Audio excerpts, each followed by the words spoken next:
What are we doing here? And where are we gonna go? It's like we just woke up one morning, and then it's welcome to the show. Don't ask any questions, just go with the flow. Make as much money as you can, and try your best not to get broke. Copy everything you see on the TV, from the hairstyles to the clothes, and don't think too often, just do exactly as you're told. And if you ever get confused, then just turn towards the alcohol. You still hear your thoughts? Then just turn up the radio as you learn to live a lifestyle of drugs, sex, and rock and roll. But in all honesty, I just need to know, is there more to the cycle than growing and getting old? Living and dying just to leave behind a happy home and a whole lot of property that somebody else is going to own.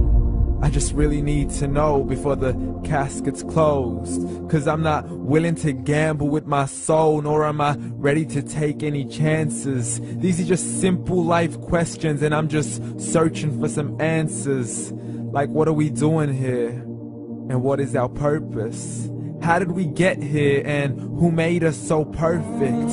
And what happens once we go, or is this world all really worth it? Questions we don't answer because apparently we don't really have to. There's no purpose to this life and our existence is merely natural. Then in that case, please let me ask you, did you create yourself, or was it somebody else who had fashioned you? 'Cause you're a being that's impeccable, faultless and unparalleled.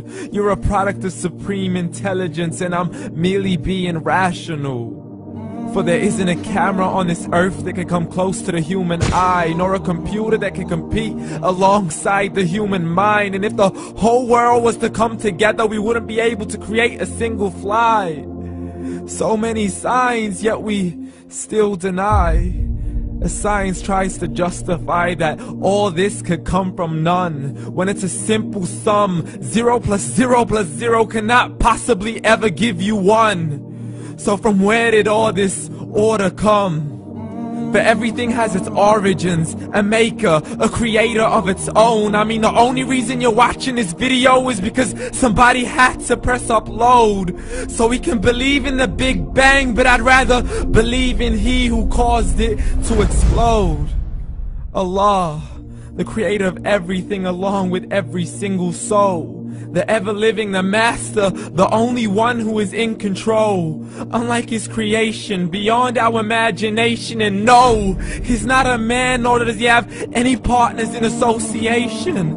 He's on his own. And no, he did not ever leave us alone. Just like every manufacturer, he left us with an instruction manual. The Quran and Islam, and I'm sorry to jump to conclusions, but it's the only one possible. The only definition of God is the one and only supreme being. It's logical, a book with 0 contradictions, with miracles that are both scientific and historical, all revealed over 1400 years ago. Like the detailed description of the human embryo. The descriptions of the human embryo in the Quran cannot be based on scientific knowledge in the 7th century. To the mountains as pegs holding firm the earth below, and the 2 seas that don't mix in a complete separate flow. To the planets in orbit, alternating night and day as they stay in flow. The expansion of the universe and the creation of everything from H2O. To the stories of the past and the preservation of Pharaoh. To identifying the lowest point in the land where Persia defeated Rome. The gushing fluid that created man in the glands between the ribs and the backbone. And not a word has changed, it's still the same. So please explain how all this was known over 1400 years ago. To a man who couldn't read or write, as he would recite whatever the angels spoke. And if you still don't believe, please try to come up with something that's even close. But you can't, so we took God as a mockery and his messengers as a joke. Muhammad could not read or write.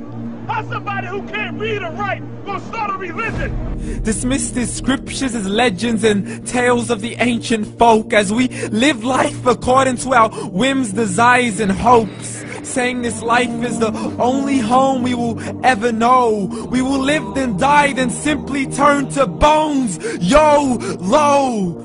Correction, after the grass dies, the rain arrives and it regrows, and Allah promises to do the same thing to your very soul and bring you back from your very fingertips to your toes, as the all-seeing supreme being watches us so close, and we are surely being tested in our wealth, our health, and our self, and everything that we've been blessed with. So believe, for we will surely be resurrected and be brought back to our Lord and account for every single deed, as He hands us our books and orders us to read. From the bad to the good and everything in between. You yourself are sufficient for your own accountability, so don't be mad at me. You are the one who thought He wouldn't come back to me. I gave you a whole life long to search after me, but you were busy in all that which was temporary. So read, and glad tidings to all those who believed. And if you disbelieve, read. And don't let that day be the first day you find out what your life really means. Read.